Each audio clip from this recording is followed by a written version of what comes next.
Wow, kakaibang wedding guest book nga ito kasi instead na parang libro siya na nakabind yung pages na susulatan ng mga guest, ay sa card nga sila magsusulat. At yung ganitong box nga ay pwede nyo pang pagtabihan ng mga ginamit yung wedding essentials tulad ng invitation, coins, at kung ano-ano pang ginamit sa wedding nyo. Saktong-sakto ito nga yung reference na sinend sa akin ni client at ganito nga yung design ng wedding guest book na gusto niyang ipagawa. Kaya tara, samahan niyo ako kung paano ko nga gagawin yung order sa akin ni client na wedding guest book na ganito ang design.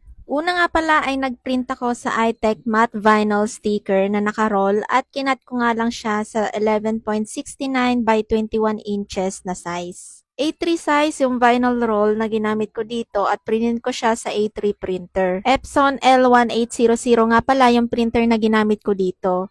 Tinupian ko na nga din yung paglalagyan ko ng chipboard para alam ko na nga agad kung saan ko sila banda ilalagay. At ito naman yung sizes ng ginamit kong chipboard. Pa-screenshot na lang in case nga gusto nyong sundan itong ginagawa ko. Ang kapal naman nitong chipboard na ginamit ko ay number 20. Bali dito ko lang sa amin nabili ito and one hole nga ang binibili ko nito at kinakat ko na lang sa gusto kong size. Iba-iba nga ang size nitong malaking chipboard. Ang pinakamalaki ay 7.5 by 10 inches. Ito naman na nakapatong sa kanya ay mas maikli ng konti. So, binawasan ko lang siya ng 3 mm at ang naging size na nga niya ay 7.325 by 10 inches. Ang katumbas ng binawas ko dito ay yung kapal ng chipboard. So, kunwari 1 mm yung gamit yung chipboard, ay 1 mm din yung ibabawas nyo dito sa isang chipboard. At ang size naman nitong isa ay 9.5 by 7 inches. Ito naman yung base ng magiging pinaka-box sa loob. Ilalagay ko na lang din sa screen yung sizes nitong maliliit na chipboard. Nakalimutan ko nga palang tupian sa taas at baba nitong sticker.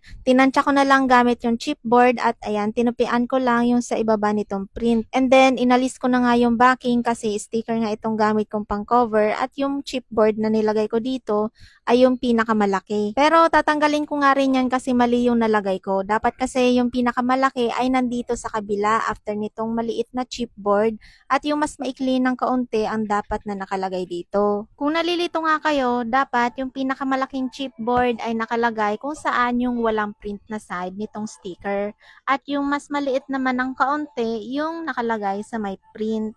Gets ba? Binawasan ko lang ng kaunti itong sa dulo na sticker kasi mas malaki siya compare sa ibang sides. And kinat ko lang pa-diagonal yung corner nitong sticker pero di ko nga isasagad hanggang sa may chipboard. Bale, may pasobra lang siya ng kaunti katulad nga ng nakikita nyo dito sa video. And ayan, dinikit ko na nga yung sobrang sticker dito sa may mahabang side. Minake sure ko lang na maayos ang pagkakadikit niya at nakalapat talaga sa chipboard para maganda tingnan. Para nga lang kayong gumagawa ng hardbound notebook dito. And pagdating naman dito sa may maiksi na side is ginaganyan ko muna siya para walang nakaawang na sticker kapag nga ididikit na siya sa chipboard. Ganyan lang din yung ginawa ko sa kabilang side. At munti ko pa nga makalimutan, ang spacing ko naman sa pagitan ng mga chipboard ay 0.25 inches. Pinadaanan ko lang din ng squeegee itong pinakaibabaw niya at baka may mga part pa na hindi dumikit. After that ay lalagyan ko naman ng magnet sheet dito sa pinakadulong chipboard. So, hindi talaga natin totally gagayahin yung reference na sinend ni client kasi ang gusto nga daw niya ay magnetic na katulad ng mga naunang box na ginagawa ko. And ang gagamitin ko naman na cover dito ay yung usual na ginagamit ko talaga sa paggawa ng box which is book cover nga ang tawag. Sinukat ko lang yung size na kailanganin ko at hindi ko nga pala ito lahat lalagyan. Bale, pinasobrahan ko lang ng konti after nitong chipboard na nasa gitna kasi yung part na hindi ko lalagyan ay dyan ko na ilalagay yung pinaka-box na ilalagay sa loob nito. At para naman dumikit itong book cover ay gagamitan ko naman siya ng Elmer's glue. Foam roller naman ang tawag dito sa ginagamit kong applicator. Lalagyan ko lang itong book cover ng glue at kapag nga nalalagyan ng glue yung working table or yung pinapatungan natin ay punasan natin para hindi madumihan yung book cover. And so, ayan, tinansya ko lang ang paglalagay at nung sure na nga ako sa placing niya ay hinagod ko na ng squeegee para tuluyan na siyang dumikit sa chipboard. Importante din na mapadaanan natin yung edges nitong magnet sheet and dito rin sa mga pagitan ng chipboard. And ito na nga yung kabuuan ng ating box cover. So, next naman na gagawin ko ay yung pinaka-box. Ganito naman ang ginagawa ko. Yung lapad nitong maliit na chipboard ay 2.5 inches. At yung haba naman niya ay lampas ng kaunti sa haba nitong malaking chipboard. Ang pasobra naman niya ay depende din sa kapal ng chipboard na gagamitin nyo. At dahil 3mm yung kapal ng chipboard ko ay 3mm din ang pasobra niya. Ganon din na magiging haba niya sa lahat ng side nitong base. Kaya kung mapapansin nyo nga, lahat yan ay may pasobra ng kaunti. By the way, hindi ako expert sa paggawa ng box at itong paraan ko nga ay base lang sa pag-experiment ko. Nilagyan ko na nga din pala yan ng masking tape para hindi siya magalaw-galaw kapag lalagyan ko na ng glue. Sa kabilang side ako maglalagay ng glue at ang size nitong book cover na ginamit ko dito ay sakto lang sa size nitong pinagdugtong-dugtong ko na chipboard. Depende naman sa inyo kung saan nyo gusto maglagay ng glue, and sa part nga na to ay napili ko na sa chipboard na ako maglagay ng glue instead na sa book cover. Pinunasan ko lang ulit yung mat kasi nalagyan ng glue. After that, tinanggal ko na yung masking tape. Halata kasi siya kahit palagyan ng book cover sa side na to kasi bumabakat kaya inaalis ko talaga yan. Binawasan ko naman itong sa corner katulad niyan at hinati sa gitna.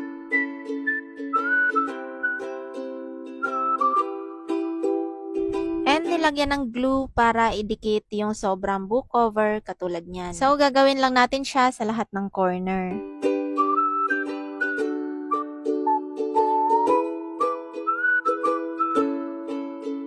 At yan na nga, malapit na tayo sa katotohanan. Lalagyan na lang natin ng book cover lahat ng side nito. Di ko nalalagyan yung ilalim. Sundan nyo na lang kung paano ko to nilalagyan ng book cover kasi wala na ako maisip na sabihin.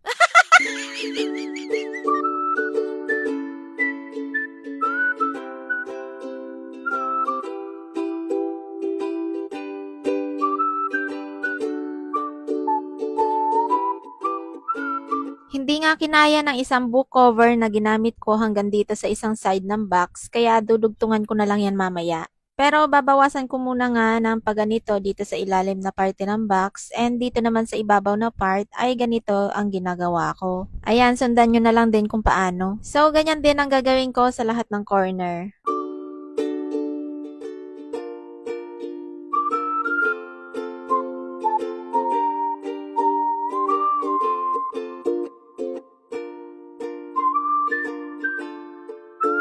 At para naman madikit natin yung sobrang book cover sa ilalim, ay tinupi ko muna paloob yung extra na book cover dito sa ibabaw para hindi makasagabal habang dinidikit natin yung book cover sa ilalim.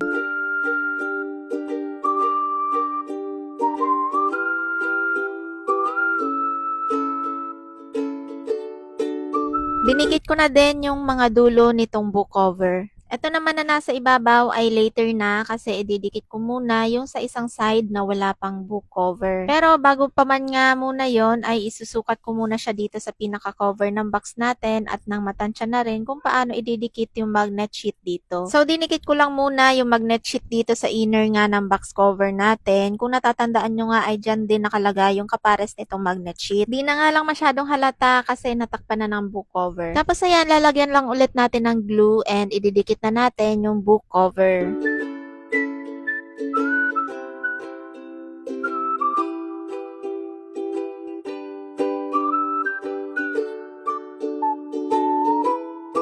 And ididikit na rin yung mga extra na book cover sa ilalim at ibabaw ng box. Pagdating sa ibabaw nitong box ay nagpapasobra ako ng 1 inches para pantay-pantay sila pag dinikit na at mas magandang tingnan.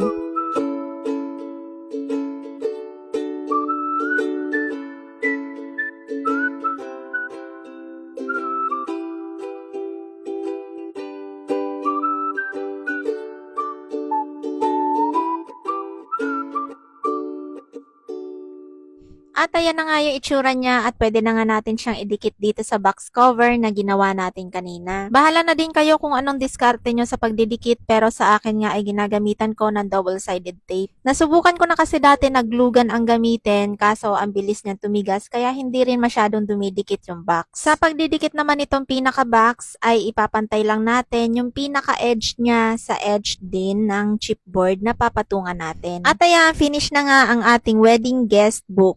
Katulad sa reference ay card din ang susulatan ng guest. Now, you tell me, bakit gusto mo 100 pesos ko lang ibenta sa inyo yung ganito? You tell me! Chor! Now you know kasi ang trabaho nga niyang gawin. For more crafting tips and ideas, don't forget to follow, like, and share!